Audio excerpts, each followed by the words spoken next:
ఫలితం ఇవాళ డిసెంబర్ 9వ తేదీ ప్రకటన. ఇవాళ కొంతమంది మూర్ఖులు మాట్లాడుతున్నారు కాంగ్రెస్ నాయకులు. కేసీఆర్ దీక్షనే లేకపోతే డిసెంబర్ 9 అర్ధరాత్రి చిదంబరం ప్రకటన వచ్చేదా? దీక్ష చేయకపోతే ఢిల్లీ దిగొచ్చేదా? కేసీఆర్ దీక్ష ఫలితం, అమరుల త్యాగ ఫలితం నేటి తెలంగాణ రాష్ట్రం. దీక్షే లేకపోతే తెలంగాణ ప్రకటనే రాదు. ఈ ప్రకటన వచ్చిందంటే కేసీఆర్ పోరాటం, కేసీఆర్ దీక్ష. ఇలా ఎవరెవరో ఏదో మాట్లాడుతుండొచ్చు, కానీ కేసీఆర్ గారు నిజంగా ఇలా చరిత్ర అంటూ మాట్లాడితే, తెలంగాణ ఉద్యమ చరిత్రలో మాట్లాడితే కేసీఆర్ అంటే పోరాటం, కేసీఆర్ అంటే త్యాగం.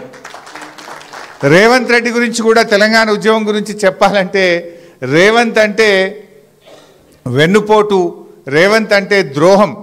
తెలంగాణ ఉద్యమానికి ద్రోహం చేసిన వ్యక్తి ఎవరైనా ఉన్నారంటే రేవంత్ రెడ్డి, వెన్నుపోటు పొడిచిన వ్యక్తి ఎవరైనా ఉన్నారంటే రేవంత్ రెడ్డి. ఎందుకంటే రాజీనామాలు చేయండి అంటే జిరాక్స్ కాగితాలు ఇచ్చిన వ్యక్తి.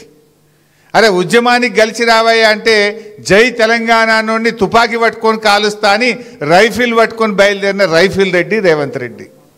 అంటే రేవంత్ అంటే ద్రోహం, రేవంత్ అంటే వెన్నుపోటని రాయాలి. తెలంగాణ ఉద్యమ చరిత్ర అంటూ రాస్తే రేవంత్కు ఉన్నటువంటి స్థానం ఒక ద్రోహం, ఒక వెన్నుపోటు.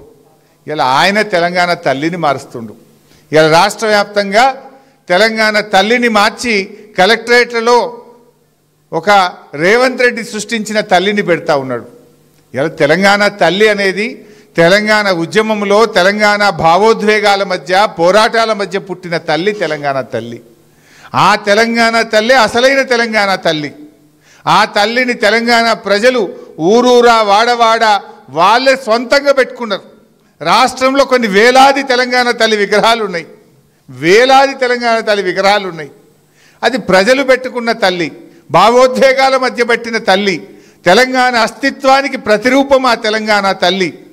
కానీ ఇలా రేవంత్ రెడ్డి ఆ తెలంగాణ తల్లిని మార్చి ఈయన ఒక నకిలీ తల్లిని సృష్టించిండు. ఇలా ఆనాడు ఉద్యమంలో పుట్టిన తెలంగాణ తల్లి దీవెనలతో, ఆశీర్వాదంతోనే ఇవాళ తెలంగాణ రాష్ట్రం ఏర్పడ్డది. కానీ నువ్వు ఆ తల్లిని మార్చే హక్కు ఇవాళ రేవంత్కు లేదు. నువ్వెన్నడూ ఉద్యమంలో పాల్గొనలే, నువ్వెన్నడూ జై తెలంగాణ అనలే, నువ్వెన్నడూ జైలుకు పోని రేవంత్ రెడ్డికి తెలంగాణ ఉద్యమంలో పుట్టిన తల్లిని మార్చే హక్కు ఉన్నదా? ఇలా తెలంగాణ ప్రజలకు ఉద్యమంలో ఆనాడు కేసీఆర్ నాయకత్వంలో పుట్టిన తెలంగాణ తల్లే మా తల్లి అని తెలంగాణ ప్రజలు అనుకుంటున్నారు. ఇలా రేవంత్ సృష్టించిన తల్లి నకిలీ తల్లి. ఆ తల్లి చేతిలో నుంచి బతుకమ్మని తీసేసిండు. అంటే తల్లి చేతిలో బతుకమ్మ లేని తల్లి తెలంగాణ ప్రజలకు బతుకునివ్వదు, భరోసానివ్వదు. రేవంత్ మాట్లాడిండు, ఏమన్నాడు ఆ రోజు? అరే నన్ను గెలిపింది, తలరాతలు మారుస్తా, నేను మార్పు తెస్తా, తెలంగాణ ప్రజల తలరాతలు మారుస్తా అన్నాడు. తలరాతలు మార్చలేదు కానీ తెలంగాణ తల్లిని మాత్రం మార్చిండు. గింతే నువ్వు మార్చింది ఏమైనా ఉంటే. నువ్వు ఏం మార్చినావు 2 ఏళ్ళల్లా? ఇలా ఎరువుల కొరత తెచ్చినావు, విత్తనాల కొరత తెచ్చినావు, ధరలు పెంచినావు, కరెంటు కోతలు తెచ్చినావు, రైతు బంద్ ఎగ్గొట్టినావు, రైతు బీమాకు డబ్బులు కట్టవు, మహిళల్ని ఆగం చేసినావు, మొత్తం రాష్ట్రాన్ని ఆగం చేసిండు. ఇలా తెలంగాణ అస్తిత్వాన్ని దెబ్బతీస్తున్నాడు రేవంత్ రెడ్డి. నిజానికి ఇలా తెలంగాణ రాష్ట్ర ప్రభుత్వ చిహ్నంలో ఉన్నటువంటి కాకతీయ తోరణం తొలగిస్తా అంటాడు, చార్మినార్ను తొలగిస్తా అంటాడు, తెలంగాణ తల్లిని మార్చేస్తాడు. నువ్వు తెలంగాణ అస్తిత్వాన్ని దెబ్బతీస్తున్నావు. మొన్నెప్పుడో